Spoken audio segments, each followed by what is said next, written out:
네, 안녕하십니까. 오늘 메타버스 이야기를 함께 나누게 될 게임 칼럼니스트 이경혁이라고 합니다. 메타버스라는 주제가 워낙 핫하죠. 오늘 저뿐만 아니라 또 많은 분들이 메타버스에 대한 이야기를 함께 나눠주실 텐데요. 사례도 매우 제한적이다 보니까 그런 겹칠 수 있는 부분들을 최대한 빼고, 저 같은 경우에는 뒤에 잠깐 설명드리겠지만 주로 이제 게임이 사회와 어떻게 관계 맺는가 라는 지점들을 중점으로 이제 연구를 하고 있기 때문에 메타버스라는 개념이 오늘날 우리 사회에는 어떤 의미인가, 그리고 또 오늘 청중분들이 대부분 이제 게임 산업에 관계되신 분들이기 때문에 게임 업계라는 관점에서는 메타버스를 어떻게 접근할 수 있을 것인가에 대한 이야기를 한 1시간 정도 나눠보고자 합니다. 먼저 간단히 제 소개를 드리면, 저는 게임 칼럼니스트, 평론가, 문화연구자 등의 이름으로 활동하고 있는 사람입니다. 주로 연구 대상은 디지털 게임이고요. 게임 중에서도 특히 게임이 인간 혹은 사회와 어떤 관계를 맺고 있는가, 우리 사회에 게임이라는 현상은 어떤 의미로 자리하게 되는가에 대한 이야기들을 연구, 방송, 기타 여러 가지 기고들을 통해 나누고 있고요. 오늘도 그러한 관점에서 이제 메타버스라는 주제를 어떻게 받아들일 수 있을까에 대한 비판적인 접근을 시도해보고자 합니다. 먼저 메타버스라는 말이 왜 유행하게 됐는가에 대해서 함께 생각해 보죠. 사실 메타버스라는 말이 나오기 전부터 우리 사회에는 이제 기술이 관계 맺고 있는 굉장히 트렌디한 키워드들이 여러 차례 우리 사회를 휩쓸고 간 바가 있습니다. 조금 연배가 되시는 분들은 기억하실, 이제는 거의 보편화됐죠. 핫 키워드라고 말하기는 어려울 정도의 웹 2.0 같은 개념도 한때 우리 사회에서 굉장히 뜨겁게 달아올랐던 키워드였죠. 또 그 다음에 뭐가 있었습니까? 빅데이터라는 개념이 또 한동안 휩쓸고 있었죠. 계속해서 우리 사회의 가장 핵심이 되는 지금 현재 가장 뜨거운 기술이 비즈니스 키워드로 함께 융합되는 현상들은 계속 이어집니다. 사물 인터넷도 마찬가지고, 가장 최근에는 또 어떻습니까? 4차 산업혁명이라는 개념이 또 한동안 유행을 했었죠. 그리고 또 우리 게임 업계랑 아주 가까이 있는 VR, 가상현실의 이야기들도 오랫동안 우리 사회에서 뜨거운 키워드로 자리한 바가 있습니다. 그리고 지금 현재 우리가 이야기하고 있는 메타버스도 어떻게 보면 그 연장선상이라고 볼 수 있겠죠. 그런데 이 키워드, 트렌드 키워드라는 것은 어떻습니까? 항상 우리 사회가 하나의 기술이 굉장히 각광받고 있는 순간에 집중되는, 소위 말해서 아주 기본적으로는 투자부터 시작해서 사람이 모이고 자본이 모이는 그 순간들은 어떻게 보면 그 가장 뜨거운 순간 이후에도 고착화되는 경향들이 존재를 합니다. 제가 지금 가져온 자료에 보면 이제 하이프 사이클을 하나 가져왔는데, 하나의 기술이 발견이 되고 실용화가 됐을 때 그 가장 피크가 되는, 기대가 피크가 되는 점들이 있죠. 이제 하입이 가장 높은 시기라고 하는데, 이 시기까지 사람과 자본과 관심이 모인다면 그 이후에 대체적으로는 그 뜨거웠던 관심보다 조금 더 식어 내려가는 경향이 존재를 하죠. 아마 지금의 메타버스도 하입이 최상단에 있는 시기가 아닌가라는 생각을 개인적으로 하고 있습니다. 그리고 언젠가 지금만큼의 열풍은 아니겠지만 반드시 메타버스라는 열풍은 지금보다 식을 거예요. 그리고 우리는 그 메타버스라는 개념이 식었을 때 이것이 끝났다라고 생각하는 것이 아니라, 결국 일반화되고 고착화되는 그 다음에 일반화 경향에서 메타버스는 우리에게 어떻게 다가올 것인가에 대한 고민을 해야 될 것 같습니다.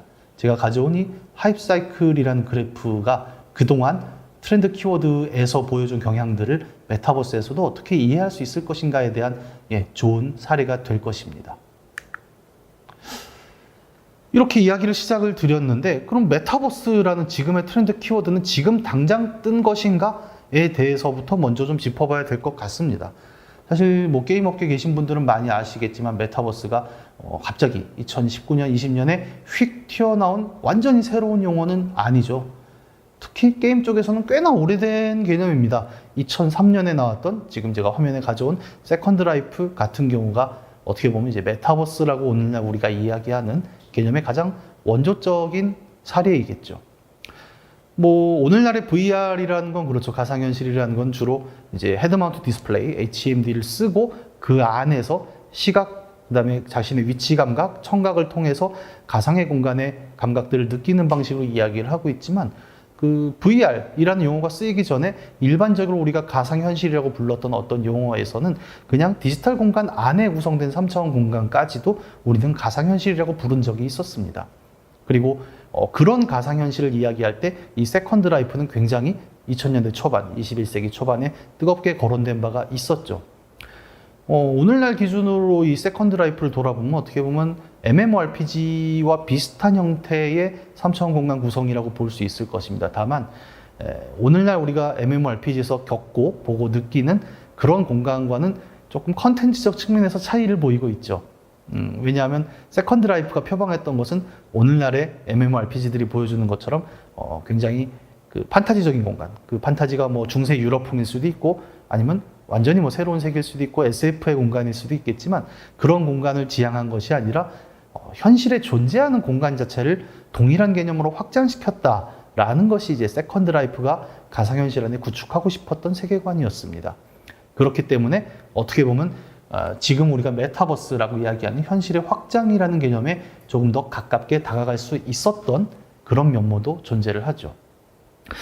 어떤 그 MMORPG의 확장이라고 제가 설명을 드렸습니다만 많은 부분이 차이가 있습니다. 아까 말씀드린 대로 세계관 자체가 현실의 확장을 목표로 해서 구축이 되었다는 차이도 있었지만 조금 더 특이한 점으로는 오늘날 MMORPG들이 보여주는 것처럼 어떤 직접적인 퀘스트를 보여주거나 플레이어가 해야 할 과업들을 제시하는 방식이 아니라 이용자들이 스스로 모여서 이 공간 안에서 자율적으로 과업을 창출하고 그 안에서 벌어지는 상호작용 자체가 가장 컨텐츠의 중심이 되는 형태로 세컨드 라이프는 구성되어 있었습니다. 그리고 또 하나의 특징으로 짚을 수 있는 부분이 세컨드 라이프에서 나오는 사이버머니죠. 어떻습니까? 오늘날 다른 MMORPG를 포함한 많은 온라인 게임들은 그 자신들이 설정한 세계관, 그 가상 공간 안에서 이루어지는 경제 활동을 위해 사이버머니를 도입을 하는데 이 사이버머니가 현금으로 환전되지 않는 구조를 가급적 지향을 하고 있죠. 하지만 세컨드 라이프는 반대지였죠. 게임 내에서 발생하는 여러 가지 활동, 그리고 그 활동들이 화폐로 거래될 수 있는 가상화폐는 현금으로 환전 가능한 무엇임을 매우 강하게 어필한 바 있었습니다. 이런 세 가지, 현금으로 환전이 가능하다, 그리고 어떤 자율적인 상호작용들을 우선한다, 그리고 판타지가 아닌 현실적인 공간으로서 가상현실 내의 세계관을 구현했다라는 점을 다 묶어서 우리가 돌이켜본다면 이 세컨드 라이프야말로 어떻게 보면 지금 우리가 이야기하고 있는 메타버스가 지향하고 있는 가장 끝에 있는 하나의 모습이 아닐까? 라는 생각을 돌이켜볼 수 있겠죠. 그래서 이 세컨드 라이프가 출시됐을 때에도 굉장히 많은 사람들이 메타버스라는 용어를 사용하면서 이 세계에 대한 연구를 수행한 바가 있었습니다. 뭐 몇 가지 연구 제목들을 좀 가져와 봤는데요. 지금 제가 읽어보면 그렇죠. 그러니까 메타버스라는 단어를 실제로 쓰고 있는 연구들이 2005년, 2007년, 2008년에도 굉장히 많이 쏟아졌고 이것은 단지 어떤 국내, 국외를 가리지 않고 전 세계적으로 일어난 흐름들이었습니다. 그래서 오늘날 우리가 이야기하고 있는 메타버스는 갑자기 등장한 것이 아니다.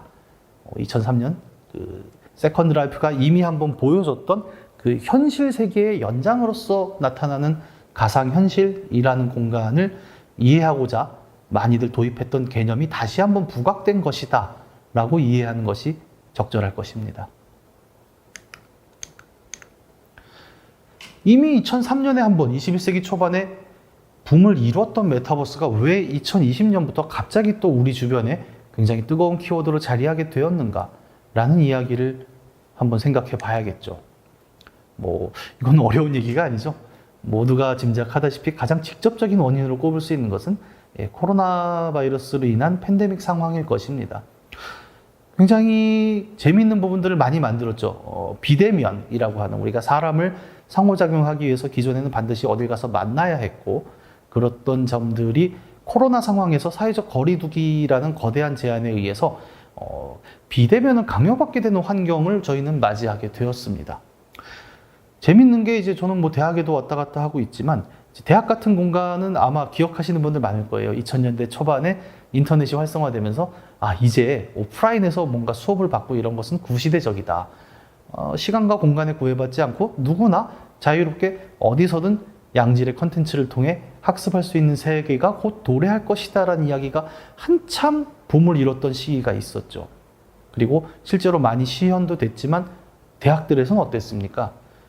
당시 이제 대학 교수님들, 당시를 겪었던 교수님들의 이야기를 들어보면 학교나 이런 재단에서는 굉장히 좀 요구가 많았다고 하죠. 이제 온라인 강의를 해라. 인터넷으로 강의할 수 있다. 사이버 대학이라는 것에 조금 더 투자를 하자라고 했지만 대학 강의실 현장은 계속 오프라인을 고수했어요. 코로나 직전까지도 여러분 다 보셨을 겁니다만. 왜냐하면 실제 대면하지 않는 강의의 현장에서는 전달되지 않는 부분들이 분명히 있었다고 다들 느꼈기 때문이죠. 그렇기 때문에 굳이 강의실에서 강의가 가능했는데 내가 인터넷으로만 이걸 해야 될 이유는 뭐지? 라는 정서가 전반적으로 덮여 있었다고 보실 수 있겠습니다. 그런데 코로나 팬데믹 이후에 거리두기 이후로 이제는 강의실에 모이는 것 자체가 금지되면서 사람들은 매우 자연스럽게 이제 비대면이 대세구나라는 사실을 좀 더 실천적으로 깨닫게 되는 순간들이 왔죠. 실제로 대면에서 우리가 만나서 이야기할 수 있고 수업을 들을 수 있고 질문하고 답변할 수 있는 공간들이 사라지게 되면서 상호작용이 불가능한 세계가 도래를 한 거고, 그렇다면 이 속에서 우리가 기존에 오프라인에서 가졌던 만남들을 충분히 대체할 수 있는 대안으로서 무엇이 가능한가라는 고민을 할 때 우리는 비대면 커뮤니케이션으로서의 가상 공간에서의 강의, 그다음에 화상통화, 기타 여러 가지 온라인 회의 등과 같은 새로운 수단들을 발견하고 또 익숙해지기 시작을 했다는 거죠. 기존에 분명히 기술적으로 2000년대부터 가능했던 부분이었지만 현실에서 줄 수 있는 감각의 어떤 상호작용들이 훨씬 더 큰 역할을 한다라는 이유로 거부당했던 방식들이 코로나 팬데믹 이후에 다시 재발견되는 과정을 거치게 됐습니다. 그러면서 가상현실이라는 것이 현실의 확장으로서 현실에서 만날 수 있는 것들이 불가능해졌을 때 충분히 대안으로 작동할 수 있는 무엇이다라는 인식이 우리 전반에 퍼지게 됐고, 이런 것들은 오늘날 우리가 메타버스를 좀 더 과거보다 자연스럽게 받아들일 수 있는 굉장히 중요한 사회적 배경이 될 것입니다. 두 번째로 생각해 볼 것은 현재 메타버스라는 개념이 부각되면서 함께 움직이고 있는 트렌드 키워드들이죠. 비대면이라는 상황이 왔고 그 안에서 우리는 직접 만나지 않아도 온라인을 통해 사람을 만나는 것에 익숙해졌습니다. 근데 이 비대면이라는 개념과 같이 뜨는 또 하나의 키워드들을 보면 가상현실에 덧붙여서 가상화폐라는 개념이 함께 올라오고 있다는 사실도 도외시할 수 없을 것입니다. 일단 VR 같은 경우는 어떻습니까? 이제 그 컴퓨터 그래픽 기술이 발달을 하면서 재현의 세밀도가 과거와는 비교할 수 없을 정도로 두터워졌죠. 저는 아직도 기억하는 게 2000년대에 그 파이널 판타지가 영화로 나올 때 이것이 매우 사람과 똑같은 그래픽이다라는 이야기를 하면서 개봉을 했는데, 당시 제가 보러 갔다가 매우 실망을 했습니다. 그 뻣뻣한 표정과 아직까지도 우들두들한 어떤 표면들, 이걸 갖고 이렇게 얘기하나라고 굉장히 실망을 했었는데, 요즘은 어때요? 요즘 또 한참 이제 뉴스 같은 곳에 자주 나오는 이게 사람이라고? 라고 표현되는, 소위 말하는 이제 딥러닝을 기반으로 해서 아예 실존하지 않는 인물들을 만들어내고 그것을 상업적으로 활용할 수 있는 어떤 이미지까지도 가져갈 수 있는 시대까지 도래를 했다라는 그 그래픽 기술의 발달은 현실과 가상이라는 이 두 경계를 어떤 시각적인 의미에서는 둘의 차이를 계속 감소시키는 방향으로 왔고, 그 결과물은 이제 꽤나 현실 속에 가상을 넣어도 충분히 문제없을 수준에 도달했다라는 판단을 해볼 수도 있을 것입니다. 이렇게 발전하면서 동시에 우리는 다른 매체를 하나 또 겪게 됐죠. 이른바 VR이라고 부리는 그 헤드 마운트 디스플레이를 통해서 사람의 시선, 그러니까 기존에 우리가 모니터라는 네모난 프레임 안에서 봤던 그래픽이 아니라 자신이 시선을 돌리는 대로 그래픽을 렌더링 해줄 수 있는 그러한 환경을 다시 만나게 됩니다. 그리고 이런 오큘러스 이후에 많은 VR 기기들이 보여줬던 가능성은 새로운 투자, 그리고 새로운 투자들을 더욱더 이제 유도를 할 수 있었고, 그 결과물 또한 지속적으로 향상되고 있는 과정이죠.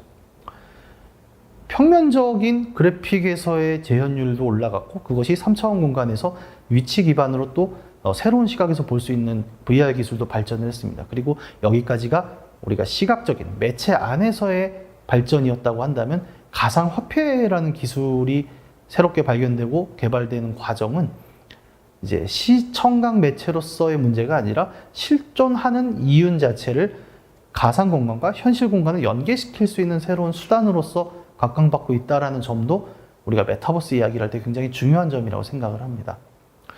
사이버 스페이스의 공간에서 발생하는 여러 가지 이슈들이 있고, 그것들을 기존에는 뭐 온라인 페이먼트라는 수단이 있긴 했지만 그 세계관 안에 존재하는 어떤 가치들을 현실 밖으로 끌어내기는 어려웠다라는 점들을 생각해 본다면, 어느 날 가상화폐 같은 경우는 어떻습니까? 그 사이버 공간 안에 존재하는 어떤 물건들의 가치를 매기고 그 가치가 현실에서 거래될 수 있는 환경을 만드는 방향으로 계속 발전하고 있습니다. 뭐 NFT 같은 최근에 이슈가 되고 있는 코인들이 대표적이죠. 이런 방식을 통해서 사이버상의 어떤 저작물에 대한 고유의 태그를 붙일 수 있고, 그 태그가 현실 세계의 화폐로 거래 가능한 세계를 지향하고 있다는 것을 볼 때 이것은 비대면 상황이라고 이야기하는, 소위 말해서 현실의 시공간에서 만나지 않더라도 우리가 그 대안으로 삼고 있는 가상현실이라는 공간 안에서 존재하는 무엇이 현실이라는 우리 실존하는 세계에 충분히 연동될 수 있는 거래 기반으로 가상화폐가 작동할 수 있다라는 점을 시사하고 있습니다. 한 3가지 정도의 배경들을 같이 이야기를 했죠. 그러면 이런 것들을 통해서 오늘날 우리가 메타버스라고 부르는 개념들이 어떻게 구성되고 있는가를 한번 살펴보도록 하죠. 뭐 메타버스에 대해서 정의 같은 건 아마 다른 분들도 많이 이야기하실 것 같아요. 그리고 정의 자체도 굉장히 다양하죠. 그래서 여기서 그 중에 무엇 하나가 메타버스다라고 제가 정의 드릴 수는 없을 것 같습니다. 다만 저는 반대 방향에서 접근을 해보려고 합니다. 메타버스라고 우리가 지금 부르는 어떤 현상들, 실체들이 어떤 공통점을 가지고 있기에 메타버스라고 불리는 것일까? 그렇다면 이 공통점이 무엇인가를 짚음으로써 우리는 메타버스라는 개념이 무엇을 가리키고 있는지를 아주 정확하게는 아니겠지만 적어도 이렇게 뭉쳐있는 덩어리로서의 뭔가로 특정해 볼 수는 있을 것입니다. 메타버스라고 불리는 것들이 갖고 있는 공통점 중에 제가 가장 주목하는 부분은, 첫 번째로 현실과 연계되는 가상 공간에서 일어나는 상호작용을 바라보고 있다라는 점입니다. 아까도 말씀드렸지만 이게 완전히 현실과 분리된 공간으로 여겨지진 않아요. 메타버스 안의 공간이란 것은. 예를 들어 뭐 제페토 같은 서비스 안에서 친구를 만나는 것이 현실의 내 친구를 만나는 거잖아요. 그리고 뭐 뭐랄까요? 저 동물의 숲 같은 경우에 이제 많이 거론되는 사례가, 이제 현실에 있는 패션 브랜드 메이커가 게임 안에 있는 어떤 의상이나 혹은 뭐 모자, 옷, 치마 같은 옷 디자인을 자기네 디자인을 입혀준다라는 것은 가상 공간에 독립적으로 존재하는 개념이 아니라 그 회사는 현실에 이미 존재하는 패션 회사니까요. 그렇다면 현실에 존재하는 패션 회사의 개념을 가상 공간에 안에 집어넣는다는 것은 이 가상 공간이 현실과 무관하게 그냥 단순히 우리 게임으로 얘기한다면 놀이를 위한 공간이 아니라 현실의 삶의 공간과 긴밀하게 연결되고 있는 관계다라는 것을 보여주고 있습니다. 어떻게 보면 그러니까 기존에 우리가 디지털 게임, 온라인 게임이라고 불렀던 공간들은 현실 세계로부터 동떨어져 있다라는 점들을 굉장히 강조를 했었죠. 뭐 판타지 기반의 세계관을 굳이 도입을 하고, 그 다음에 현실과는 독자적인 정치 체계, 경제 체계를 상정하고 그 안에서 작동하는 아바타라고 불렸죠, 예전에. 가상 공간 안에 또 다른 자아를 통한 상호작용들을 강조했다는 것은 이 공간이 당신의 현실과는 다릅니다. 당신은 놀기 위해 이 공간에 왔습니다라는 것을 매우 강하게 드러내는 방식이었습니다.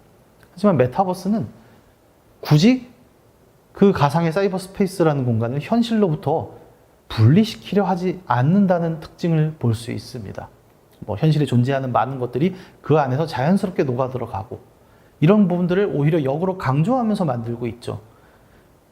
이런 점들을 생각해 본다면 지금 우리가 기존의 사이버 스페이스 혹은 뭐 게임 안에서의 세계관이라고 불렸던 현실로부터 완전히 독립된, 우리는 현실과 다르다라는 점을 강조했던 공간과는 매우 다른 메타버스라는 개념의 독특한 차이를 드러낸다고 이야기해 볼 수 있을 것입니다. 그리고 이런 것들은 우리가 일반적으로 상호작용이라고 부르는, 보통 우리는 글과 말이라는 언어를 베이스로 해서 그동안의 상호작용들을 가져왔는데, 그런 것들을 떠나서 비언어적인 것들을 포함한 사회적 상호작용을 다 같이 가져갈 수 있는 형태, 그리고 그것이 현실과 무관하지 않은 무엇, 다시 말해 현실 공간에서의 여러 커뮤니케이션 방식 중에 하나로서 메타버스라는 공간을 새롭게 상정하고 있다라고 이야기해 볼 수 있을 것입니다. 현실과 연계되는 가상 공간이다라는 특징을 하나 이야기를 드렸다면, 두 번째로 말씀드릴 수 있는 부분은 어떤 커뮤니케이션의 방식 자체가 기존과는 달라지고 있다라는 점을 들 수 있을 것입니다. 이렇게 얘기하면 좀 모호하죠? 간단히 제가 자료 화면을 가져왔는데, 왼쪽에는 이제 이게 화면이 뭐냐면 에브리타임이라는 이제 웹 서비스예요. 요즘 대학생분들이 여기 얼마나 들으실지 모르겠지만, 요즘 대학에서는 에브리타임이라는 게 굉장히 필수적인 요소로 들어가 있죠. 그러니까 각 대학별로 사이트가 구성이 되어 있고, 대학 안에서 뭐 자유 게시판이나 익명 게시판 등을 통해서 우리 학교 학생들끼리 서로 뭐 필요한 것들을 나누고 이야기를 나누자라는 것들도 있고, 심지어는 에브리타임 같은 경우는 이제 저 같은 경우 민감하게 보는 부분은 강의 평가도 이제 이 안에서 자체적으로 이루어집니다. 그래서 어떤 선생님 수업은 어땠다, 그리고 과제는 얼마나 나온다, 성적을 뭐 짜게 준다, 잘 준다, 이런 내용들이 이 안에서 다 교류가 되고 있고, 어떻게 보면 학교에서 만드는 공식적인 홈페이지보다 훨씬 더 실무적으로 유용한 형태로 에브리타임의 게시판이 사용이 되고 있다는 거죠. 안에 가보면 되게 다양합니다. 그래서 뭐 수업 과제를 몰래 공유하는 친구들도 있고요. 그리고 학교 주변에 이제 생활권이다 보니까 그 안에서 서로 생활용품들을 뭐 벼룩시장처럼 거래를 하거나 이런 모습들도 있고, 아니면 학교 안에 동아리 활동을 아예 이 안에서 하기도 합니다. 뭐 오늘날 우리가 부르는 메타버스라는 개념은 아니죠. 그냥 웹 게시판 공간이죠. 그리고 이런 공간들은 뭐 꼭 에브리타임이 아니더라도 아마 다른 많은 분들이 꼭 대학 생활이 아니더라도 많이들 겪으셨을 겁니다. 근데 이제 같은 대학이라는 주제를 놓고 봤을 때 흥미로운 건 이제 올해 순천향대죠. 순천향대에서 진행했던 이 메타버스로 만든 캠퍼스 안에서 입학식을 진행했던 장면입니다. 오른쪽에 보이는 이 화면이 이제 그 신문에도 한참 이야기가 많이 나왔던 메타버스 안에서 입학식을 한다라는 장면인데요. 이 둘은 어떻습니까? 둘 다 사실은 사이버 스페이스라는 공간 안에 있다라는 점은 동일합니다. 근데 어때요? 우리가 오른쪽에 있는 그 가상의 캠퍼스를 만든 공간은 메타버스로 부르고, 왼쪽에 있는 게시판 형태는 메타버스라고 부르지 않습니다. 둘의 차이는 뭘까요? 뭐 여러 가지 지점을 짚을 수 있겠지만, 제가 좀 주목하고자 하는 부분은 기존에 우리가 사이버 스페이스라고 불렀던 공간들은 언어 기반으로 매우 목적에 충실한 형태의 구현을 해왔다는 점일 것입니다. 게시판은 어때요? 굳이 게시판 안에서 내가 걸어 다녀야 될 이유는 없습니다. 왜? 게시판에 찾아오는 이유는 어떤 정보를 보기 위해서죠. 매우 목적이 뚜렷한 형태로 갖춰져 있고, 대부분의 웹사이트 개발도 그래서 이 사이트의 목적이 무엇인가로부터 시작을 하죠. 그리고 그 목적에 맞지 않는 혹은 불필요한 많은 것들은 개발 과정에서 제외됩니다. 왜냐하면 나는 특정한 목적을 가지고 방문했는데 뭔가 딴 걸 자꾸 하게 되면 그냥 시간 낭비라고만 생각이 들기 때문이죠. 그런데 메타버스라는 테마를 가지고 개발된 경우에는 어떻습니까? 메타버스 안에서는 쉽게 말하면 그래요. 그러니까 지금 여기 보시는 화면도 아시겠고, 아마 많은 분들이 사례를 보셨겠지만, 온라인 쇼핑을 예로 들어 생각해 보죠. 온라인 쇼핑에서 여러분 쇼핑몰 가보시면 물건부터 보여줍니다. 왜냐면 물건을 사러 왔으니까요. 하지만 같은 개념을 메타버스 안에 만든다면 어때요? 물건을 먼저 보여주는 것이 아니라 우리가 아케이드라고 부르는 그 쇼핑몰이 만들고 있는 거리의 풍경을 먼저 보여주겠죠. 그리고 사용자로 하여금 그 거리를 걷게 만들 것입니다. 근데 역으로 생각해보면 우리는 그래요. 오프라인에서 처음 상거래를 했었죠. 그리고 온라인으로 처음 넘어왔을 때 사이버상에 열린 온라인 쇼핑몰에서는 우리가 직접 상점을 걸어가야 했던 시간, 그리고 물건을 만져보면서 들었던 시간, 이런 부분들을 최대한 배제시키고 압축적으로 물건의 핵심적인 정보만 확인하고 바로 구매할 수 있는 부분에 초점을 맞췄는데, 메타버스는 역으로 다시 오프라인에서 우리가 겪었던 현실의 감각들을 그대로 재구현하려는 방식의 목적을 가지고 있다는 거죠. 같은 사이버 스페이스 안에서 구현된 것이지만, 그래서 메타버스라는 테마를 가지고 개발될 때는 그 부분이 크게 다릅니다. 목적 자체 이상으로 그 목적의 주변에 현실에는 그냥 일반적으로 존재했던, 그리고 우리가 온라인 시대라고 불렀던 1차적인 사이버 스페이스 공간에서는 가급적 배제하고자 했던 무언가가 다시금 인공적으로 구축되고 있는 장면들을 볼 수 있게 되는 거죠. 물론 이 인공이라는 것도 이제 다분히 의도 안에서 설계되는 것들이겠지만 적어도 그 목적 자체는 달랐다. 게시판을 만들고 온라인 쇼핑몰을 만들 때 우리가 기획의 단계에서 고려했던 것들, 핵심적인 목적 외에는 모든 것을 걷어낸다라는 입장은 이제 메타버스에서는 오히려 그 부가적인, 기존에는 불필요하고 거추장스러웠던 무언가로 치부되었던 개념, 그 감각들을 다시 살려내는 방식으로 나가고 있다라는 것이 지금 우리가 메타버스라는 개념을 이야기할 때 매우 중요한 특징으로 자리할 것으로 보입니다. 이제 세 번째 특징으로 제가 좀 보고자 하는 부분은 어떻게 보면은 그 세계관 안에서의 이야기가 아니라 다분히 현실적인 이야기입니다. 이윤이라는 측면이죠. 현실의 확장이 가상공간으로 일어난다라고 지금까지 이야기 드린 것들은 주로 어떻습니까? 어떤 시각적인 감각들, 청각적인 감각들. 그러니까 매체라고 불릴 수 있는 어떤 재현된 공간으로서의 확장이었다라고 한다면 사실 그 이면에 있는 더 큰 개념의 가상공간 확장은 저는 이윤의 확장이라고 생각을 합니다. 아주 쉽게 말하면 그렇습니다. 게임 안에서 만들어진 아이템으로서의 칼이 하나 있어요. 이 칼은 현실의 세계에서는 그동안 거래돼서는 안 될 무언가였죠. 물론 이 말은 어폐가 있습니다. 실제로 거래가 되고 있죠. 현실적으로 거래가 되고 있다는 이야기를 드리는 게 아니라 대부분의 컨텐츠들이 최초의 설계에서는 게임 안의 아이템을 현실에서 거래되지 않는 것을 상정하고 만들었다고 봐야 된다는 이야기입니다. 다만 오늘날 메타버스라고 부르는 것들은 이제 그 방향과는 반대죠. 이것은 실제로 거래될 수 있는 무엇으로 상정됩니다.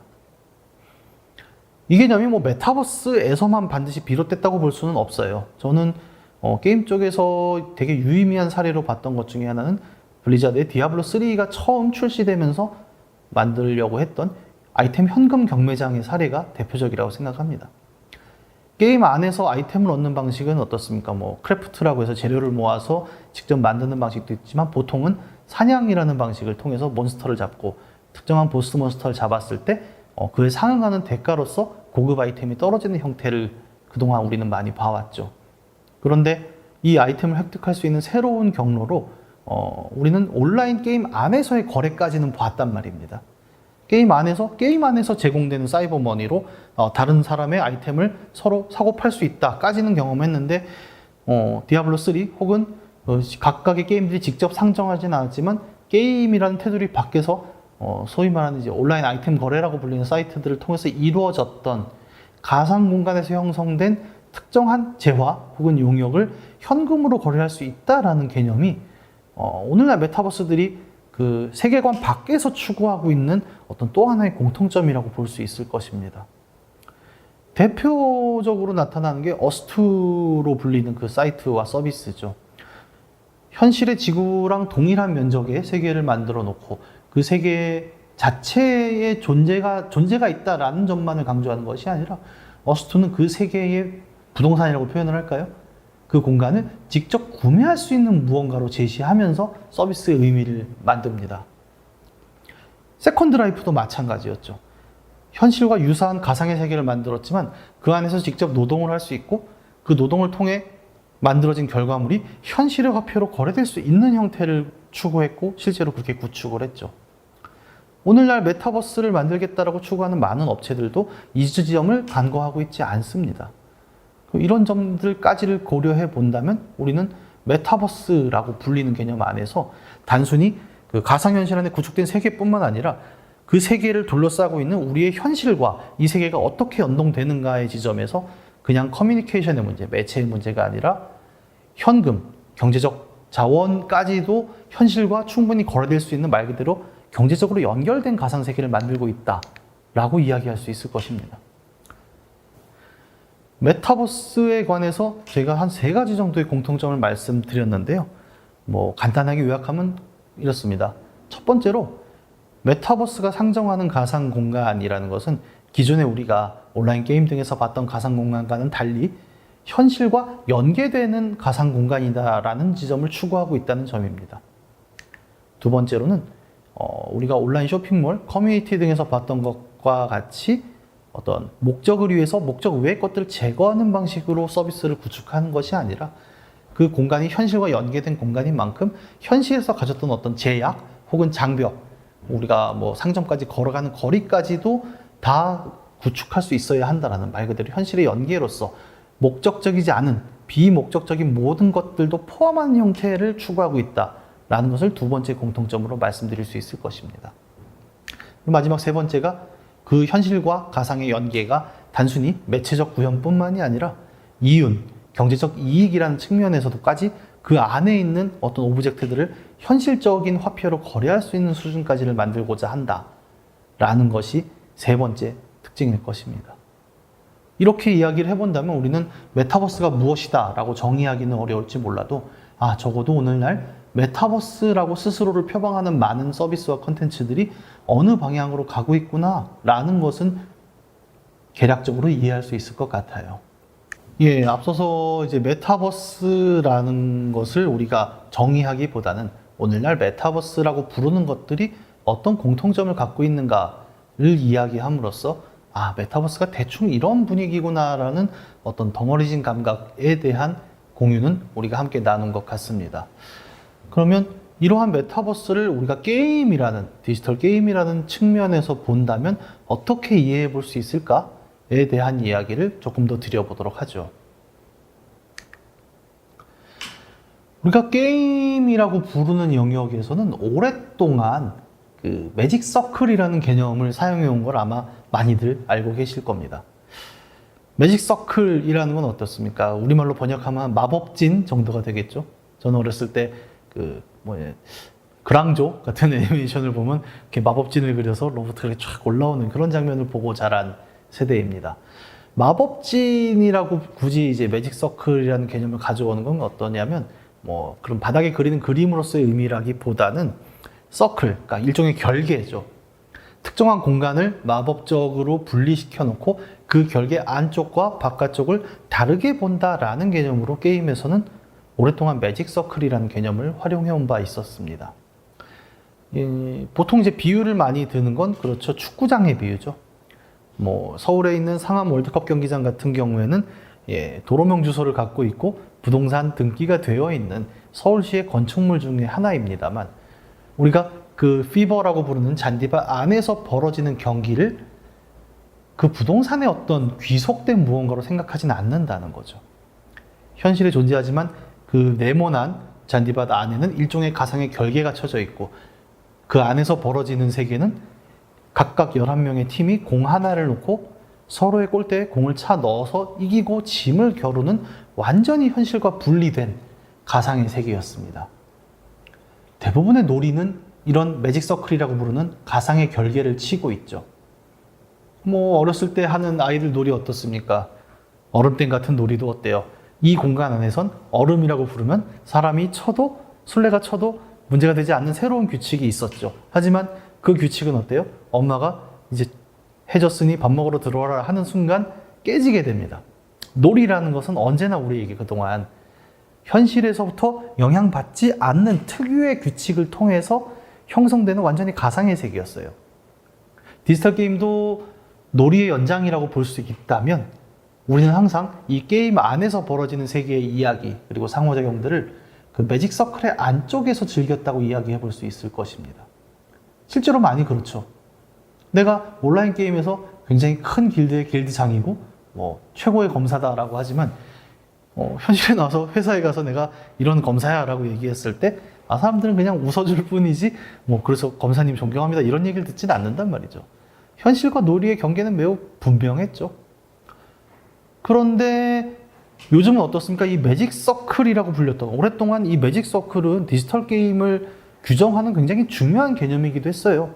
그 안에서 게임의 세계 안에서 벌어지는 가상의 상호작용들은 현실과 완전히 독립된 일이 아닌 놀이였다라고 오랫동안 규정이 되었습니다만 온라인 게임 시대 그리고 이제는 모바일을 통해서 게임이 대중화되는 시대를 맞게 되면서 어떤 이 매직 서클이라는 경계는 굉장히 희미해지고 있습니다.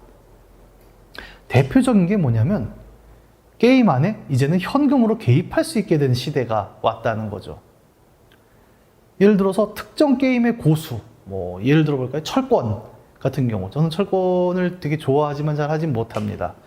철권에서 일정 수준 이상의 실력을 갖춘 사람은 자신이 현실에서 실제로 뭐 근력이 세고 굉장히 근육이 많고 뭐 혹은 피지컬적인 운동을 해서 격투기를 잘해서 철권 안에서 고수가 되는 건 아니거든요. 또 뭐 굉장히 돈이 많은 재벌 2세라고 해서 철권 안에서 최고의 강자로 군림할 수 있는 것은 아니었습니다. 그런데 부분 유료 결제 등을 통해서 이제는 어떻습니까? 게임 안에 있는 뭐 레벨이라던가 경험치 혹은 좋은 아이템 같은 것들을 현실의 현금으로 살 수 있게 된 시대가 열렸죠. 이런 방식 자체가 나쁘다, 좋다라는 가치 판단을 제가 말씀드리려고 하는 것은 아닙니다만, 어떻습니까? 이렇게 되면 현실에서 돈이 많은 사람이 게임 안에서도 충분히 1위를 먹을 수 있는, 서버 1위를 먹을 수 있는 이런 환경의 게임 시대가 도래를 한 거죠. 이렇게 되면 우리가 아까도 얘기했던 기존의 놀이 혹은 전통적인 게임들이 상정해왔던 매직 서클이라고 불렸던 현실과 완전히 분리된 어떤 놀이의 공간이라는 개념은 오늘날에는 매우 희미해지고 있다는 사실을 발견할 수 있게 됩니다. 제가 오른쪽에 잠깐 표를 하나 가져왔는데 게임 텍스트와 이용자라는 두 개의 축이 있죠. 이 축은 각각 난이도와 숙련도라는 현상을 통해서 서로 상호작용하게 됩니다. 게임은 플레이어에게 기존의 이제 옛날 게임, 오락실 게임을 예로 들어보죠. 처음에는 튜토리얼을 보여주죠. 그래서 뭐 오락실에 앉아있으면 A 버튼은 펀치, B 버튼은 점프 이런 걸 간단히 알려주고 첫 스테이지가 시작을 하면 그 기본적인 기능들을 활용해서 적을 어떻게 공격할 수 있는가라는 단순한 난이도를 제시를 합니다. 근데 점점 플레이가 길어지면서 어때요? 난이도는 서서히 우상향하죠. 플레이어 너 이제 익숙해졌지? 이제부터 본격적으로 어려운 대결들을 겪어보자. 이런 식으로 계속 기량한다고 표현을 하죠. 난이도와 숙련도가 함께 상승하면서 기량하는 과정들을 게임 플레이로 만들어간 바 있었습니다. 이때 난이도와 숙련도가 서로 부딪히는 공간은 매직 서클이라고 상정된 그 안에, 현실과 분리된 가상 공간 안에 있었어요. 그런데 현금 결제를 통해서 이 매직 서클 안에 현실의 현금이라는 힘이 들어갈 수 있게 되면서 이 난이도와 숙련도의 기량은 기존과 다른 모습을 보이게 되죠. 게임 안에서 누군가를 이길 수 있다는 사실은 이제는 현실적인 가치와도 연동이 되는 시대입니다.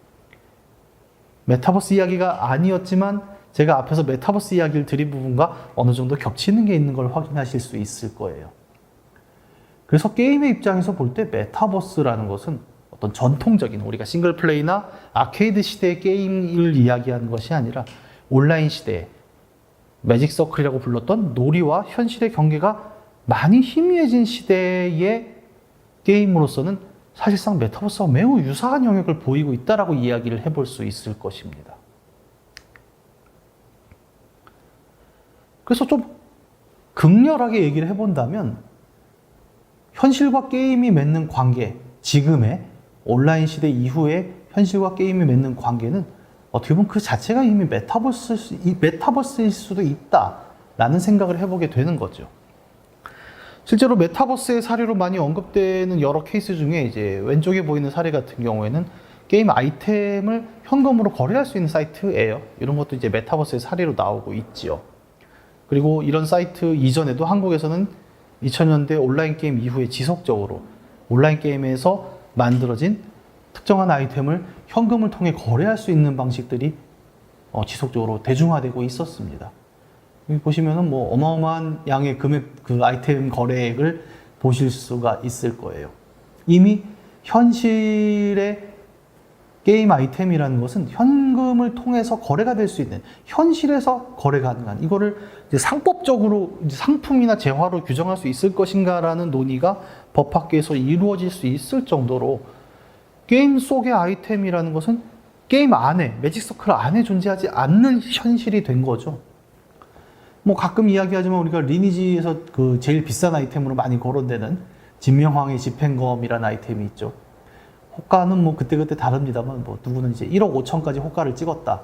누구는 아니다 요새는 3천이면 산다. 뭐 이런 얘기하고 있는데 보통 이런 얘기 드리면 이제 게임 잘 모르시는 분들은 깜짝 놀라십니다. 아니 그냥 그거 컴퓨터 안에 그냥 그래픽으로 그려낸 아이템인데 1억이라고요? 이게 재밌는 부분이죠. 진명황의 집행검이 존재한다는 사실은 이미 우리가 아까 얘기했던 고전적인 게임에서 이야기했던 그 가상이라는 경계가 무너졌다는 사실을 잘 드러내거든요. 그리고 그 경계가 무너진 게임, 아이템이 현실에서 거래가 되는 게임이라는 것은 지금의 온라인 게임이 메타버스랑 크게 다르지 않다라는 점을 아주 잘 드러냅니다. 그리고 이 둘의 가장 큰 유사점이 앞서 말씀드렸던 메타버스의 한 3가지 특징 중에 하나였던 현금을 통해서 단순히 매체적인 눈에 보이는 문제로서가 아니라 현실적인 가치를 통해서 가상 공간의 확장이 이루어진다라는 점으로 게임과 메타버스가 공통적인 분모를 갖고 있다는 점을 보여줍니다. 그래서 이를 극단적으로 얘기하면 이미 현금 거래가 되는 온라인 게임은 그 자체로 메타버스다라고 얘기할 수 있다는 점을 말씀드리고 싶었던 거죠. 그럼 이제 조금 뒤로 빠져서 메타버스라는 개념이 이제 현질이 되는 게임과 크게 다르지 않다라는 이야기를 했는데 이런 점들을 조금 더 확장해서 생각을 해볼 필요가 있습니다. 메타버스가 무엇일까는 잘 모르겠지만 앞으로 어떤 결과물이 나오기를 모르겠지만 우리는 최근에 메타버스라고 부르는 어떤 개념이 실제로 우리 현실에 들어왔을 때 어떤 모습일까에 대해서 상상해 본 굉장히 흥미로운 영화 한 편을 본 적이 있죠. 우리가 레디 플레이어 원이라는 영화를 통해서 이 메타버스라고 부르는 세계의 완성된 모습이 어디까지인가를 한번 이야기해 볼 수 있을 겁니다.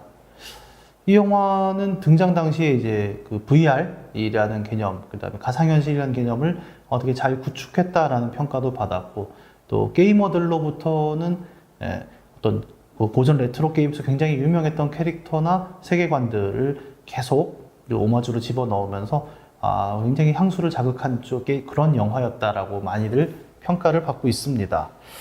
이 게임이 아니죠. 이 영화를 잘 보다 보면은 우리가 메타버스라고 부르는 어떤 개념이 정말 현실 세계에 완벽에 가깝게 구축된 어떤 세계들을 보여주고 있는데요.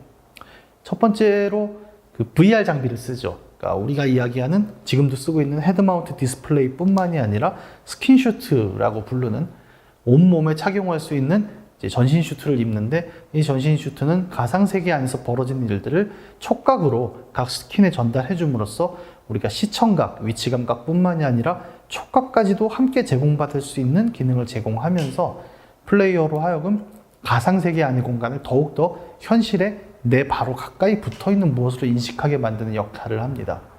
이런 슈트들을 입고 사람들이 플레이하는 이 오아시스라고 불리는 세계가 바로 메타버스 플랫폼이죠. 현실의 확장판으로서 작동하는 이 오아시스라는 플랫폼 안에서 사람들은 정말 온갖 활동을 다 하는 모습을 우리는 영화 안에서 볼 수 있습니다. 실제로 먹고 이런 걸 빼고는 거의 대부분의 사회활동을 이 안에서 하고 있죠. 친구를 만날 때도 오아시스 안에서 만나고 함께 놀기도 하고 그냥 걸어가면서 회의하기도 합니다. 여러 가지 물건들을 살 수도 있고요. 앞에서 얘기했던 메타버스의 특징으로 언급했던 3가지 정도, 다시 말해 내가 이 공간 안에서 현실과 똑같은 무언가로 활동할 수 있다는 점, 그리고 실제로 이 안에서 특정하게 물건을 사기 위해 상점으로 순간이동한다 이런 것이 아니라 상점까지 걸어가는 과정들을 겪는다라는 점, 그리고 게임 안에서 내가 벌어들였던 사이버 머니를 현실의 물건을 살 수 있는 제어로 바꿀 수 있다는 점이 모두 이 안에 들어가 있습니다. 굉장히 제가 재밌게 본 장면은 그런 거였어요. 약간 둠 같은 외계 행성 안에서 플레이어가 막 싸우면서 코인이 막 떨어지죠. 사이버 머니들을 주워 모아서 그걸 모아서 나중에는 자기가 지금 입고 있는 스킨슈트를 현실에서 더 좋은 버전으로 바꿔서 살 수 있는 이런 장면들을 보여주는 건 이 게임이 지향하는 바가 정확히 우리가 이야기하는 메타버스가 궁극에 도달했을 때 어떤 모습인가를 보여주기 위한 연출이라고 볼 수 있을 것입니다. 그렇게 해서 열린 오아시스라는 가상세계, 가상세계라고 불러서는 안 될 것 같죠? 현실의 확장판인 이 메타버스 세계는 영화 안에서 굉장히 좀 잘 드러나고 있습니다만 저는 한편으로 이 영화가 보여주는 굉장히 재밌는 점에 주목합니다. 새로운 세계가 열렸잖아요. 현실과 완전히 맞닿아 있는. 그런데 이 세계는 우리가 지금 현실에서 겪고 있는 여러 가지 제도적인 보안 혹은 통제들로부터 완전히 벗어나 있습니다. 이 영화의 오아시스에는 경찰이 나오지 않아요. 그러니까 예를 들어 이 안에서 누군가 범죄를 저질러도 매우 자연스럽게 일어날 수 있는 공간이라는 거죠. 하지만 현실의 세계에는 영화 마지막에 보듯이 막 경찰이 출동하고 이런 여전히 그런 세계입니다. 새로 열린 세계가 있는데 이 세계는 영화 내내 직접적으로 언급하지 않지만 완전히 무법의 세계죠. 옛날 그 미국 서부개척 시대 같은 경우가 대표적인데 처음에 서부개척이 열렸을 때 거기에는 이제 공권력의 힘이 전혀 들어가지 않았죠. 그냥 아무나 이주해서 땅을 이만큼 그으면 그것을 뭐 5년 이상 경작하면 자기 땅으로 부여해주는 방식으로 개척이 이루어졌는데 그러다 보니까 이제 무법자, 아웃로우라는 사람들이 성행을 했죠. 그리고 오늘날 우리가 보는 서부 영화의 대부분이 그런 무법자들이 동네를 다 약탈하고 다니고 또 그런 무법자들로부터 자신을 지키기 위해서 사람들이 보안관이라는 사람을 위촉을 하죠. 민간으로. 이게 무법 시대의 그 서부개척 시대의 치안이었다는 건데 이 레디 플레이어 원의 세계도 어떻게 보면 비슷합니다. 현실의 지구는 이미 포화가 됐는데 가상 공간의 새로운 영역에 현실과 연결되는 공간이 생긴 거고 이 미개척지 않은 아직까지 아웃로우들의 세계인 거죠. 여기까지 이야기하면 완전히 무법지대라고 생각하겠지만 게임이 아니죠. 자꾸 제가 게임이라고 얘기하는데 이 영화는 이 오아시스라는 세계가 통제되고 있다는 사실도 막판에 보여줍니다. 영화의 후반부 스포가 될 수는 있겠지만 영화의 주인공은 오아시스를 제작한 사람이 낸 수수께끼 세계를 다 풀고 최종적으로 주어지는 1등상으로 이 오아시스 세계에 대한 모든 통제 권한을 부여받게 됩니다. 그리고 자신은 이 세계를 매주 목요일이었나요? 한 번씩 셧다운하고 사람들로 하여금 현실로 돌아가라라는 메시지를 주기 위한 결정을 내리는 것으로 영화는 마무리가 되죠.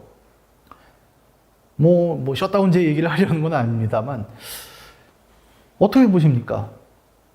현실과 연계되는 하나의 세계면 이미 그 세계는 우리 사회거든요. 근데 그 사회에서 일어나는 모든 일들이 국가나 시민사회의 합의를 통해 통제되는 것이 아니라 특정한 개인에 의해 통제되고 있는 독특한 모습이 이 영화 레디 플레이어 원에서 살짝 나타나고 있습니다. 이 안에서 어떤 사회적 문제가 어떻게 나타날지 우리는 아직 모르거든요. 예를 들어 볼까요? 온라인 세계에서 우리는 처음 맞닥뜨린 게 뭐였습니까? 2000년대 초반 처음 초고속 인터넷이 확장이 되고 인터넷 커뮤니티가 열리고 PC 통신이 활성화되던 시절에 우리는 이것이 우리 사회의 새로운 민주주의를 이끌 것이다. 모두가 평등하게 사이버스페이스 상에서 평등한 논의를 펴면서 우리의 민주주의가 한 발 더 앞으로 나갈 것이라는 장밋빛 전망을 가지고 있었죠. 그런데 2021년 오늘날 우리가 인터넷을 통해 만나는 현상들은 어떻습니까? 악플이 사람을 죽이는 시대가 됐죠. 누구나 자유롭게 말할 수 있는 시대가 되니까 아무 말을 하기 시작합니다.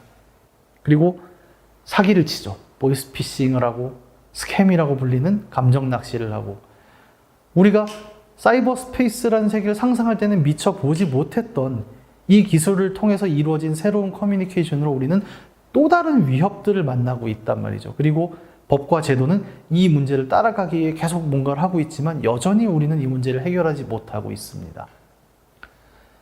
메타버스라는 이름으로 새로운 가상 공간이 열리게 된다면 이 이야기는 또 한 번 반복될 수 있는 가능성을 갖고 있다고 저는 보고 있어요.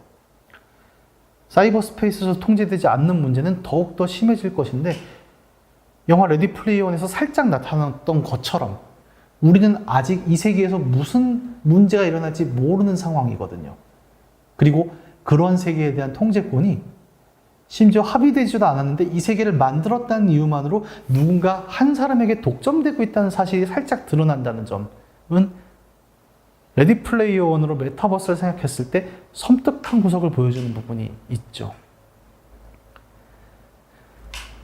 레디 플레이어 원이 보여준 메타버스라는 세계는 굉장히 화려합니다. 그 안에 정말 휘황찬란하고 모두가 자기가 원하는 대로 뭔가 세팅도 할 수 있고 또 메타버스라는 개념처럼 실제로 굉장히 그 사이버 머니로도 살 수 없는 어떤 고가의 패션 아이템들 같은 것도 존재를 합니다. 화려한 그 세계의 이면은 근데 영화 내내 굉장히 반대로 비춰요. 예를 들어 지금 이 스크린샷에 보이는 것처럼 주인공이 살고 실제 접속하기 위해서 슈트를 입는 공간은 매우 슬럼에 가까운 형태죠. 주인공이 애초에 시작하는 집도 그냥 철판 같은 걸로 얼기설기 만들어 놓은 되게 오래된 고층 슬럼이죠. 메타버스가 현실과 연계되는 어떤 공간이라고 이야기를 드렸습니다만 정작 그 화려한 공간에서 슈트와 HMD를 벗고 난 현실의 세계는 반대로 매우 비참해 보입니다. 이 지점은 아까 분명히 현실의 연계라고 했지만 이것이 내 주변의 공간을 확장한다는 것이 아니라 매우 화려한 세계가 있다라고, 다시 말해 현실의 세계와 연동됐을 때 오히려 화려한 세계와 그렇지 않은 세계의 격차를 더욱 크게 만들어낼 수 있는 우려 또한 존재한다라는 것이 지금 당장의 메타버스를 얘기 드리는 것이 아니라 앞으로 정말 이것이 현실화됐을 때 나타낼 수 있는 어떤 문제다라는 점 또한 짚어내는 부분이라고 생각을 합니다. 레디 플레이어도 이제 좀 오래된 영화다 보니까 저도 자료 준비하면서 다시 봤는데 여러모로 다시 보면 굉장히 메타버스에 대한 그 음과 양을 동시에 보여주는 중요한 영화가 아닐까라고 생각이 들어요. 메타버스를 이야기할 때 아까 제가 계속 그 게임, 그 다음에 현금 이야기를 하면서 어떤 현질이라는 개념과 매우 동떨어져 있지 않다라는 말씀을 드렸는데 실제 영화에 그 장면이 나옵니다. 제가 지금 스샷으로 가져온 장면을 보시면 그 게임 안에서 획득한 사이버머니로 피자헛에 피자를 시키죠. 그러면 드론이 가져다가 주문을 해줍니다. 그 슬럼과 한복판에. 이 지점은 오늘날 메타버스 논의를 듣고 다시 보면 굉장히 주목할 만한 장면이죠. 왜냐? 현실의 재화가 게임 안의 사이버머니랑 연동이 되는 순간은 어떻게 구현되었을까요? 그 사이버머니가 생각해보세요. 우리는 화폐라는 것을 다룰 때 굉장히 복잡한 경제적 체제 안에서 돌아가고 있는 걸 아시잖아요. 은행권, 화폐를 발행할 수 있는 은행이 있고 그 화폐 총량을 국가가 정책으로 결정하고 있습니다. 그런데 이 게임 안의 사이버머니는 그런 정책 결정 과정에 의해서 만들어지는 화폐가 아니죠. 그냥 플레이어가 몹을 잡으면 계속 생산할 수 있는 화폐죠. 많은 온라인 게임들이 실제로 메타버스가 아니라 매직서클 안에 있는 게임이라 할지라도 항상 겪고 있는 문제가 뭘까요? 지속적인 사냥으로 인해 수급되는 골드로 발생하는 화폐 인플레 문제죠. 그런데 이 문제가 현실의 피자를 살 수 있는 사이버머니로 현실의 화폐와 연동되는 부분이 있다면 어떻게 될까요? 레디 플레이어 원의 오아시스에서 화폐 정책을 담당하는 사람이 사실은 한국은행의 역할을 하게 됩니다. 이런 점을 경제학에서는 섀도우 뱅킹이라고 하죠. 실제 화폐 발행권자가 아닌 경우에도 화폐 가치에 영향을 줄 수 있는 뭔가를 갖게 됐는데 심지어 그 사람은 이 새로운 가상세계라는 미개척지의 모든 권한을 들고 있는 사람이라는 거죠. 그러면 이때부터 오아시스는 우리가 게임이라고 부를 수 있는 무언가는 아니게 됩니다. 그냥 새로운 세계를 만든 거죠. 이렇게 얘기하면 굉장히 좋아 보이죠. 이 좁은 지구 안에 새롭게 우리가 상상의 나래를 통해서 더 나아갈 수 있는 미개척지를 만들었으니까 훌륭하다. 하지만 세상 모든 일들은 음과 양이 함께 있습니다. 이 새롭게 열린 공간은 아까 말씀드린 대로 반드시 장밋빛 정망망으로 채워질 거라는 보장이 없는 공간이에요. 그리고 그 공간에 대한 모든 권한이 특정 기업 혹은 특정 회사, 특정 개인에게 독점된다는 것은 매우 위태로운 결과를 초래할 수도 있다라는 우려도 필요합니다. 이 우려는 메타버스 이전에도 이미 우리는 수차례 반복해왔던 경험을 갖고 있지요. 조지 오웰의 1984가 벌써 지난 지도 몇십 년이 흘렀습니다. 우리가 사는 세계를 구축하고 운영하고 살아감에 있어서 항상 그 제도라는 존재는 특히 이제 근대 이후의 사회를 이야기할 때 이 세계를 통제하고 감시하기 위한 여러 장치들을 발명해 온 바가 있었죠. 그 제러미 벤담 같은 학자들이 얘기했던 파놉티콘이 이제 가장 대표적인 거죠. 그러니까 감옥 같은 구조를 만들 때 어떻게 만들까요? 근대 이후의 감옥은 그냥 사람을 가둬놓는 것이 아니라 가운데 간수가 모든 죄수방을 볼 수 있는 구조를 만들어 놓습니다. 일망 감시 체제라고 하죠. 여기서 이 죄수들을 감시하는 것은 간수가 보고 있어서 감시되는 것이 아닙니다. 죄수는 간수의 방이 자신의 눈에 보인다는 사실을 통해서 스스로가 스스로를 통제하게 되죠. 이런 문제들이 근대 사회에서 개인을 통제하는 중요한 방식으로 작동했다라고 이야기한 것이 벤담의 파놉티콘이었고, 이것은 디지털 시대에 들어오게 되면서 조금 더 확장되고 변화된 개념으로 작동하게 됩니다. 요즘은 시놉티콘이라고 하죠. 상호감시 체계. 곳곳에 놓여있는 CCTV 같은 것들을 통해서 우리가 정부 혹은 기관, 여러 감시자들이 우리의 일거수일투족을 다 볼 수 있습니다. 물론 이거는 장점도 있죠. 많은 범죄를 예방할 수 있거나, 그 다음에 어떤 트러블이 있을 때 그 기록들을 남길 수 있는 장점과 함께 우리의 삶 자체가 모두 감시되고 통제되고 있다는 또 부정적인 면도 함께 갖고 있는 부분이 있습니다. 그래서 우리는 CCTV 하나 설치해두었대요. 이 CCTV가 어떤 목적에 의해 설치되었고 몇 시부터 몇 시까지 작동하며 이 정보는 누구에게 어떠한 이유로 양도된다라는 사실들을 두터운 규정으로 정의를 하고 있죠. 발달한 기술만큼 그 기술을 활용할 수 있는 범위에 대한 제한 또한 우리 사회는 제도적으로 만들어가고 있습니다. 근데 메타버스는 어때요? 우리 이런 논의를 하고 있습니까? 메타버스를 통해서 새로운 부가 창출될 것이다. 새로운 커뮤니케이션이 가능할 것이다. 새로운 세계가 열릴 것이라는 전망은 많습니다만 이미 열려있는 절반 정도는 그 새로운 세계에서 일어날 문제들을 어떻게 대응하지에 대한 이야기는 우리는 없고 가지고 있지 않고, 심지어 그것이 현실과 맞닿는 세계라고 했을 때 그 세계를 누군가 매우 독점적으로 통제할 수 있다라는 사실에 대해서도 아직까지 어떠한 이 독재 혹은 독점에 대한 정리를 해야 할까라는 부분을 이야기하고 있지 않다는 점이죠.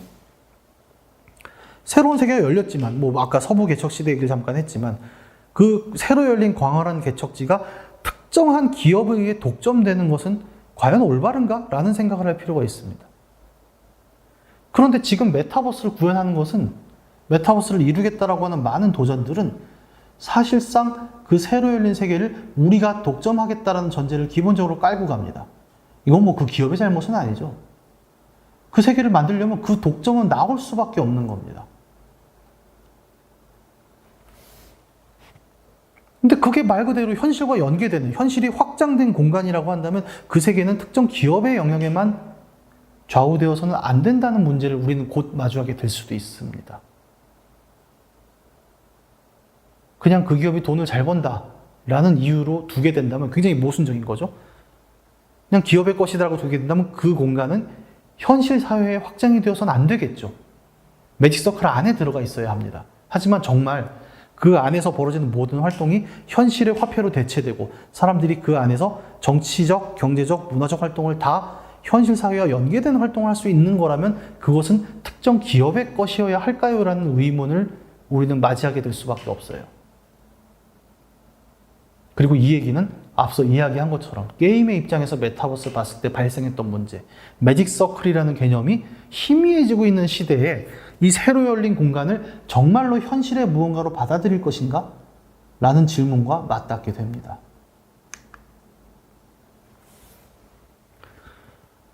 그래서 메타버스라는 개념을 게임이라는 입장으로 다시 본다면 굉장히 재미있는 질문들이 가능해져요. 이 공간은 게임일까요? 어떤 사람들은 현실의 확장이다. 현실과 긴밀하게 연계된다. 그러므로 게임이 아니다라고 이야기합니다. 근데 그렇게 나왔을 때 발생하는 사회적 문제에 대해서는 아직까지 이야기가 없죠. 그럼 게임이라고 부를까요? 게임이라고 불렀을 경우에 또 더 복잡한 문제들이 있죠. 그냥 게임으로 뒀을 때 게임 안의 재화들이 현실로 연계되는 부분들은 현재 우리 사회는 어떻게 받아들이고 있지? 이런 부분도 아직 우리는 얘기를 미처 마치지 못했습니다. 그리고 독점의 문제. 게임 사람은 독점은 가능하죠. 우리가 리니지를 아까 언급했지만 리니지의 세계를 NC소프트가 통제하는 것에 대해서는 아무도 문제 삼고 있지 않아요. 왜? 가상의 세계고 현실과 무관하니까요. 하지만 그것이 현실의 세계로 받아들여지게 만들겠다라고 메타버스를 가고자 한다면 그 문제는 특정 기업의 문제는 아니게 됩니다. 메타버스라는 개념의 어떤 긍정적인 면을 걷어내고 생각을 해본다면 이런 지점은 매우 사회와 두껍게 연계돼서 우리에게 고민거리만을 안기고 있습니다. 그리고 뭐 가장 중요한 건 그거죠. 그러니까 아직까지 우리는 그 정도의 메타버스를 상상할 필요는 없다라고 생각할 수는 있겠죠. 하지만 만약에 정말 기술이 조금 더 속도를 내고 구현되는 결과물들을 우리 눈앞에 가져올 수 있게 된다면 우리는 매우 쉽게, 이것은 게임에 대한 고민이 아니죠. 그래서 우리 사회가 새로운 가상현실을 어떻게 받아들일 것인가에 대한 고민을 매우 치열하게 하게 될 수밖에 없는 그런 시대를 맞이하게 될 겁니다. 사회에 대한 얘기를 했지만 그래서 지금 제가 드리는 얘기는 또 게임에 대한 이야기이기도 해요. 결국 메타버스라는 것이 상정했던 현실과 맞닿는다라는 지점은 우리가 게임에서 오랫동안 얘기했던 매직 서클이라는 개념이 붕괴하고 있는 지금의 게임 모습과 크게 다르지 않은 고민들을 가져옵니다. 우리가 놀이로 봤던 많은 것들이 이제는 경제활동으로 들어오는 모습을 우리는 지금의 게임에서도 볼 수 있어요. 많은 온라인 게임들이 어때요? 작업장이라는 걸 갖고 있는 걸 보셨을 겁니다. 처음에는 그냥 열심히 사냥해서 아이템 모아서 레벨업하는 재미로 했던 무언가가 그 아이템 혹은 사이버머니가 현금으로 거래될 수 있는 시대를 맞으면서 게임은 노가다가 됐죠. 오토를 돌리고 혹은 사람이 붙잡고 지속적으로 아이템 파밍을 하고 그 아이템으로 만들어낸 가치가 현실의 현금으로 환원되는 모습은 지금도 이미 존재합니다. 그리고 우리는 그것을 게임 안에서 그동안 어떻게 이야기했습니까? 매우 부정적으로 이야기했습니다. 게임의 가치를 상실시킨다. 현실의 가치에 영향을 준다. 공정한 게임이 아니다. 분명히 우리는 그 문제를 부정적으로 다뤘음에도 불구하고 거의 동일한 개념이 메타버스라는 새로운 이름을 들고 나왔을 때 이를 긍정적으로 이야기하고 있어요. 둘의 차이가 뭘까요? 둘이 똑같다는 말씀을 드리는 건 아닙니다. 여기서도 그 매직 서클 얘기가 결국 나오는 거죠. 어디까지를 현실로 받아들여야 할 것인가라는 질문을 통해서 우리는 메타버스뿐만이 아니라 사실은 오늘날 게임에서 나타나고 있는 아이템 현금 거래라는 현실과 가상이 맞닿는 지점에 대한 고민도 풀어야 합니다. 어떻게 보면 메타버스를 떠나서 게임 산업에 관계된 사람들이라면 오히려 이 질문이 더 중요할 수 있다라고 저는 생각합니다. 현실에서 통용되는 재화와 서비스가 만들어지고 있는 가상의 영역을 메타버스라고 불렀을 때 그 플랫폼을 누군가가 독점하고 있다 라는 문제 또한 계속 말씀드리지만 사회적 타협을 거쳐야 되는 문제죠. 화폐를 만들 수 있는 수준의 가상 세계를 갖고 있는 메타버스를 우리가 그냥 기업의 손에 맡겨둘 수 있을까?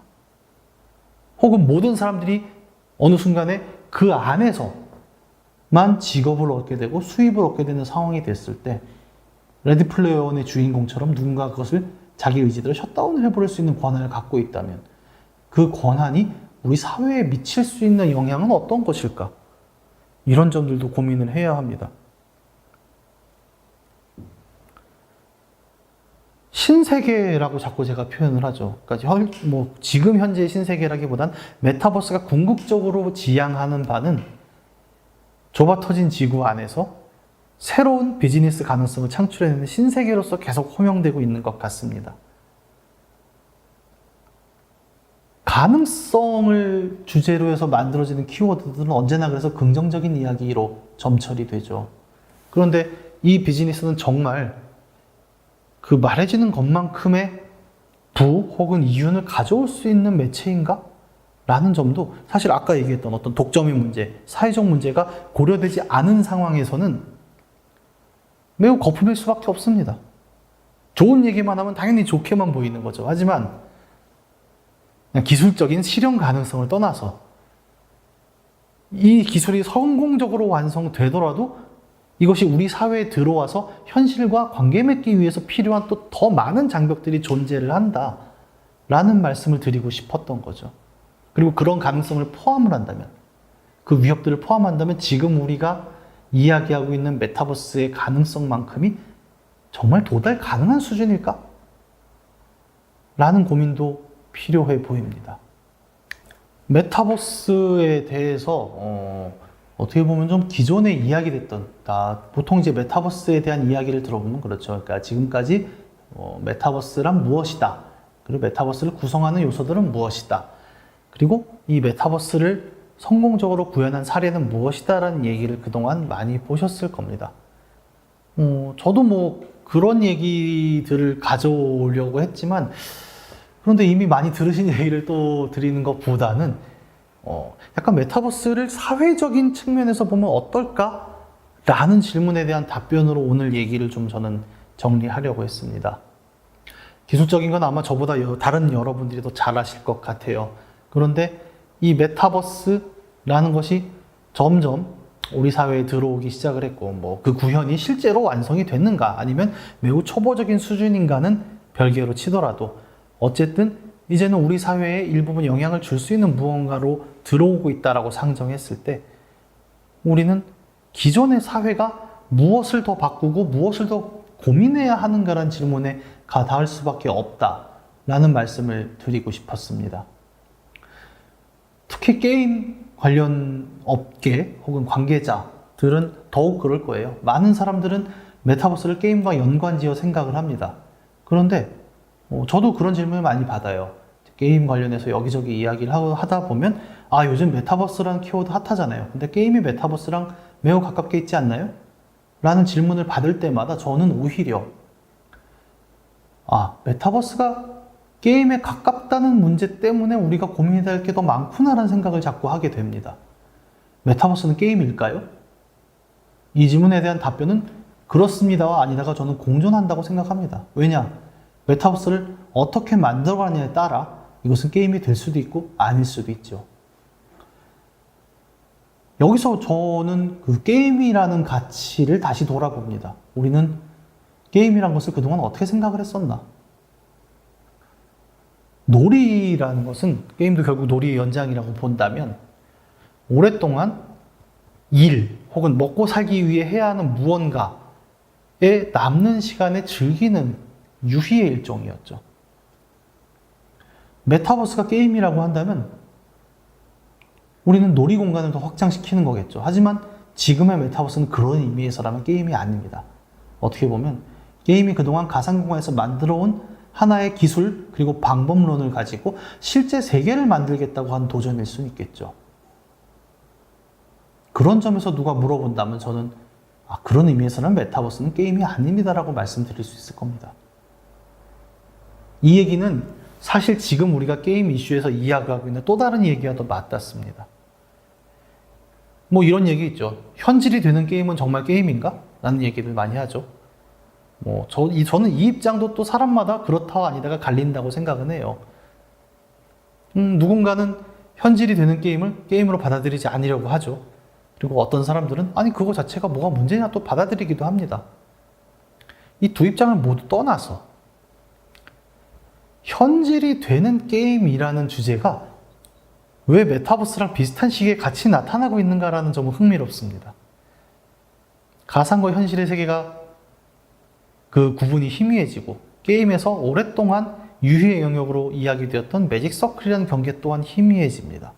오늘날 메타버스라고 부르는 가상의 세계가 현실과 연계된다라는 이야기는 역으로 이야기하면 디지털 게임이 현질이라고 부르는 굉장히 비하적인 용어긴 하지만 현금을 통해 개입 가능한 무엇이다라는 이야기와 사실은 맥락적으로 동일한 얘기죠.